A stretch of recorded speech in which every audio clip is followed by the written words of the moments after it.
Salve, salve família, aqui quem fala é o Lutz do canal Cortes Podcast e no meu primeiro mês monetizado eu já fiz $3.000 só seguindo o que esse cara fala no curso dele. Então se você quer ganhar dinheiro com internet e YouTube sem nem precisar aparecer, confere o primeiro link na descrição. O futebol é outra história, eu era maníaco futebol. Maníaco de querer jogar bola. Meus pais estrangeiros não davam bola pro futebol. Os dois poloneses? É, eu sou o primeiro brasileiro da família. E aí, tenho eu e minha irmã. Uma família muito pequena, né? Somos judeus. A família do meu pai foi... Meu pai... começar a falar, não vou parar, mas... Vai? Daqui, Não, cara, daqui você pra fica à cima, vontade. daqui pra cima, o pai da minha mãe foi fuzilado, minha mãe foge, tem minha mãe... Na guerra? Na guerra, na Segunda Guerra, pelo exército polonês, lutando pelo exército polonês contra os nazistas, na ocasião. A mãe dela foge, tem ela no caminho, eles se escondem numa aldeia, essa é a família da minha mãe, casa com teu padrasto, esse padrasto é transferido para o Brasil, por isso ela vem ao Brasil. Resumidamente. Família do meu pai, os pais dele, meus avós, meu avô, ele era muito amigo de um zelador de uma fábrica, ele era contador. Estoura a guerra, eles vão para o gueto. Não sei se quem está vendo ou nos ouvindo sabe o que é um gueto, uma espécie de bairro feito para todos os judeus viverem lá, a princípio, para viverem lá felizes e separados, e na prática, confinados para depois serem transferidos para o campo de concentração, né? Então, eles não poderiam sair de lá. Meu pai nasceu durante a guerra e eles estão no gueto. O meu avô percebe que a situação está piorando e entrega meu pai para uma outra família católica para que ele fosse cuidado. E eles vão se esconder no sótão de uma fábrica de carvão onde esse zelador trabalhava. E lá eles ficam 3 anos e meio. Meu pai, no meio desse caminho, está quase morrendo por falta de comida. E tem uma votação, essa é uma história clássica na família, se trazem ele para o sótão ou não. Ele é uma criança daí de 1 ano e meio. Tem uma votação, meu avô sempre falava isso, trouxemos o seu pai, mas não foi por unanimidade, né? Foi 13-6, uma coisa assim. E daí trazem meu pai num saco de estopa, e é uma criança, não tinha força nem para chorar e tudo mais.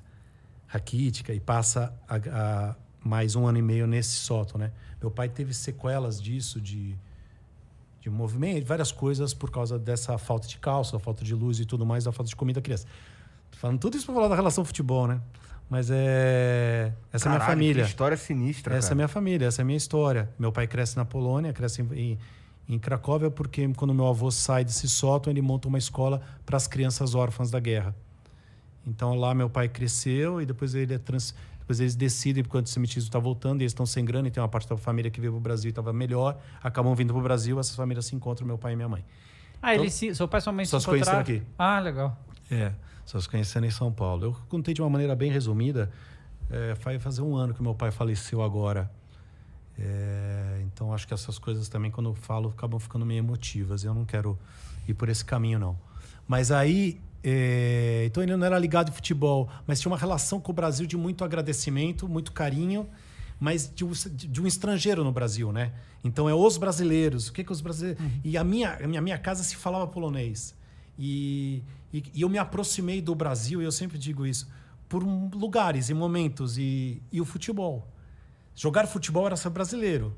Na minha casa, quer dizer, eu não tive uma educação religiosa forte, porque eles queriam que eu fosse brasileiro. E queriam que eu fizesse tudo que o brasileiro faz. Quando eu tenho 12 anos, eu tenho um problema no pé e sou operado. Eu fiquei de cadeira de rodas durante 6 meses. Eu jogava bola em todos os lugares. Aí eu fiquei de cadeira de rodas esse período e demorei para voltar a andar. E isso me colocou em outro lugar, que não era de jogar bola o tempo todo, era de ver futebol. A gente via menos do que hoje. Seus pais, só um parênteses, seus pais não eram ligados ao futebol e tal, você virou corintiano como, assim? E aí meu pai me leva no estádio por causa disso. Porque Ele eu tô via triste sua em ligação casa. ao futebol e tudo mais. E eu tô triste em casa.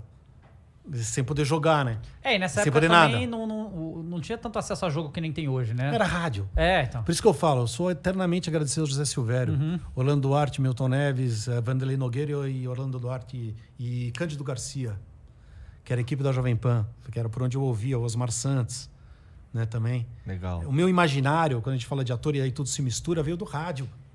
Que é o que vocês fazem hoje um pouquinho. Tudo bem que as pessoas veem vocês, né? Mas quem não vê, imagina, né? E o jogo a gente imaginava. Aqueles jogadores eram espetaculares. E um futebol absolutamente, entre aspas, medíocre, talvez, né? Principalmente do Corinthians, que passava uma fase muito ruim. Mas o jeito que o cara narra... Era tudo fantástico. Sim. E aí eu jogava futebol de botão e era isso, cara. Eu fazia as tabelas, eu fazia transferências e... Caraca. Então, tudo, cara. Uma tabela. E eram 24 times. Eu era muito melhor que a CBF. Mas, cara, porque o mundo da imaginação tava ali. Entendeu? E esse era o meu mundo. Esse era o meu lugar. E aí meu pai me leva pro estádio, pra Pacaembu, porque era perto de casa. E era um jogo do Corinthians. Podia ter sido o Parque Antártico. Você vê que eu tive sorte. Pois é. E aí eu tive a sorte de ser o Sócrates. Aí era o Sócrates vindo no Corinthians, aí veio a democracia corintiana. E daí eu sempre falo isso, e é bom de falar, mas foi o que aconteceu comigo. Quando teve o gol e todo mundo se abraçou, e vou voltar ao que a gente começou, era aquela galera diferente, todo mundo diferente, de todos os cantos, se abraçando por um gol. Era o Brasil. Uhum. Era o Brasil que eu queria fazer parte. E aquele cara que estava lá, ele falava a mesma coisa, ele botava a palavra no meu pensamento. Ele falava, somos um país, somos a democracia, é possível mudar essa história, é possível que todo mundo tenha um voto. Eu estudava num colégio que acabava em Dom Pedro II, cara, a história. Uhum. Era proibido falar de qualquer coisa depois. Não existia essa palavra, a gente não votava, as pessoas... Aí começou o movimento de diretas já depois, que era para o brasileiro poder votar. Aí o meu ídolo virava assim na capa da Placar, ele trabalhou na Abril, a Placar existe até hoje, mas ela saía toda semana e eu comprava toda semana lá para ver. Na capa da Placar, meu ídolo estava lá falando assim, se tiver diretas já, eu fico.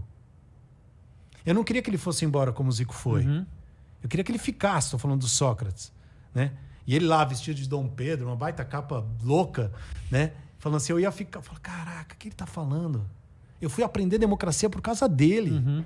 Por causa daqueles caras. Eu falei isso pro Sócrates. Eu falei, Sócrates, no vestiário do Pacaembu, que aliás é uma história boa para contar. Eu falei, cara, se um dia você tiver dúvida se valeu a pena, você me liga. Eu sei que todo mundo chega, puxa teu saco, paga uma cerveja. Mas o que aconteceu comigo foi de verdade. Eu entendi a história por tua causa.